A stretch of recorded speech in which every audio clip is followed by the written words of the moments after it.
Hello, দেখতেছেন। Hello guys, ধান কিভাবে কাটা হয় বা কিভাবে ছোট পাকানো হয় সেটা আপনারা দেখলেন।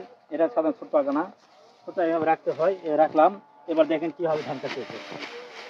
আসলে ধান কাটা মজাই আলাদা, আপনারা চোখে না দেখলে বিচার করতে পারবেন না। এই দেখুন, এক মুখ কাটা হয়ে গেল। এই রাখলাম, এভাবে করলাম। আবার আপনারা আবার কাটবেন এভাবে। দেখুন আসলে ধান কীভাবে কাটতে হয় আপনারা লক্ষ্য রাখুন ভিডিওতে। এই দেখেন, মোটামুটি আমার এক আটে হয়ে গেল। লক্ষ্য রাখুন ভিডিওতে। আবার কীভাবে ছোট পাকা দেখুন, লক্ষ্য রাখুন। এই যে নিলাম, এই দিলাম, লক্ষ্য রাখুন ভিডিও, এটা দিলাম। এবার দেখুন এই ছোটটা তৈরি হয়ে গেল। হ্যালো গাইস, ছোটটা তৈরি হয়ে গেল। এবারে রাখলাম, আবার সেই কাটা শুরু হয়ে গেল। দেখুন আসলে আপনারা অবশ্যই দোয়া করবেন ধান যেন সবাই তুলতে পারে। দেখুন আসলে ধান মোটামুটি ইনশাল্লাহ অনেক ভালো হয়েছে। প্রাকৃতিক দুর্যোগের পরও অনেক ভালো। হ্যালো গাইস,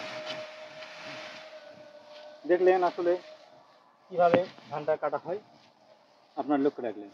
সবাইকে ধন্যবাদ।